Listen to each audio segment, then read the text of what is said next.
dernier passage, vous pouvez acheter les casquettes. Vous pouvez l'applaudir, il ne vous entendra pas, mais moi je l'entends. Voilà, c'est le passage franche, merci à vous.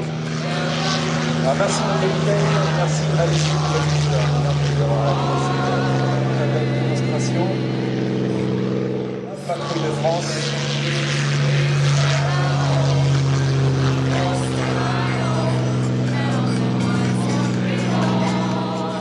On vole pas.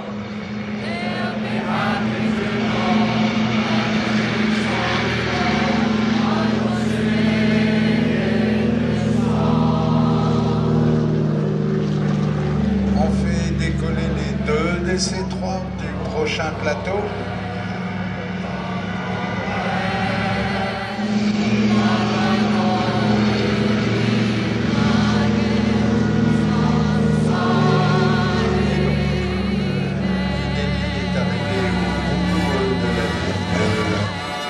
Hurlant.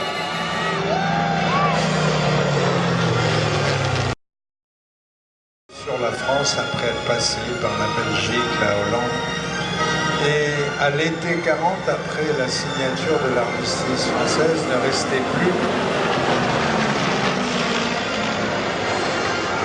le club du monde.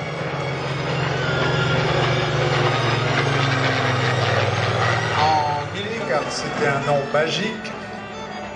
Ce moteur, 12 cylindres en V de chez Rolls-Royce, s'appelait le Merlin, comme l'Enchanteur.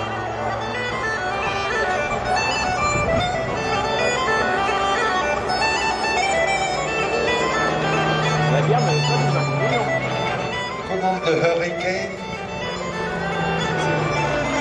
il y avait les Polonais. Les Polonais, dont la plupart ne parlaient pas un mot d'anglais, à la radio, l'état-major anglais ne voulait pas les lâcher parce qu'ils ne parlaient pas anglais.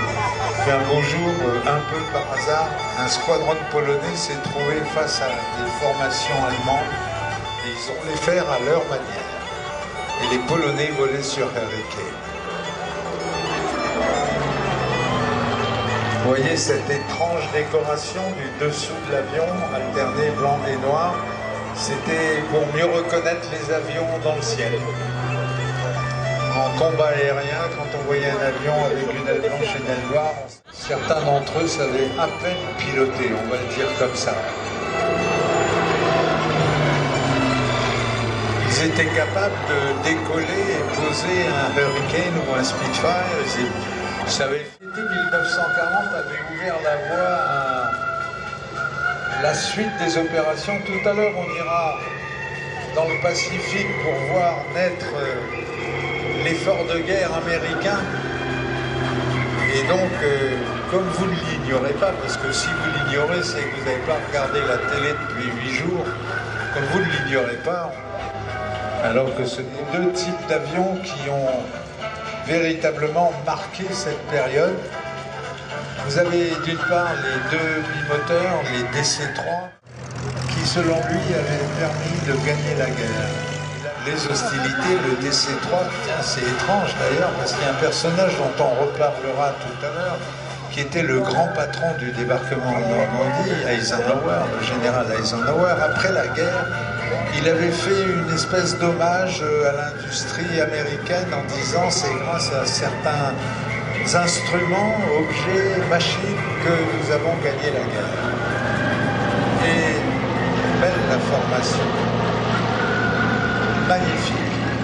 Transporté dans la nuit du 5 au 6 juin 1944, avait été chargé de transporter les parachutistes qui devaient prendre position et préparer le terrain pour que le débarquement et les déplacements des troupes débarquées sur les plages puissent être plus faciles.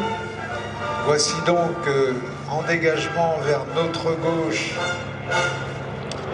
le DC-3 de l'association France dans le son absolument délicieux qu'adorent tous ceux qui ont volé en DC-3 des deux moteurs Pratt & Whitney qui sont des moteurs.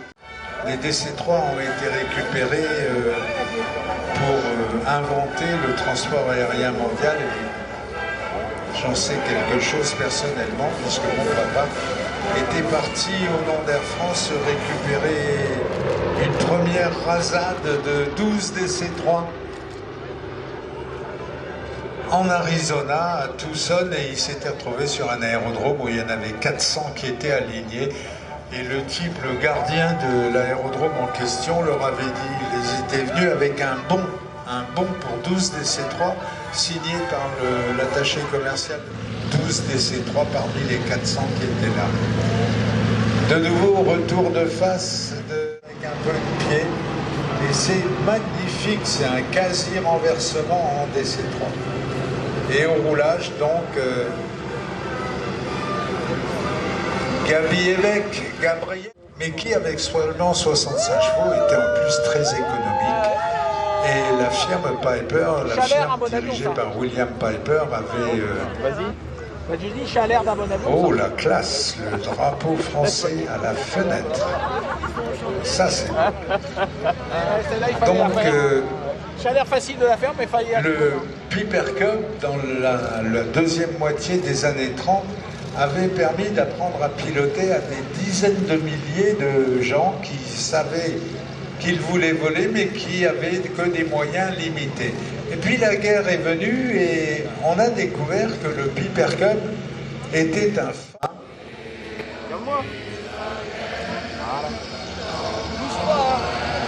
Chalère, compagnie régionale française, et Alain Battisti, qui en dehors de ses fonctions de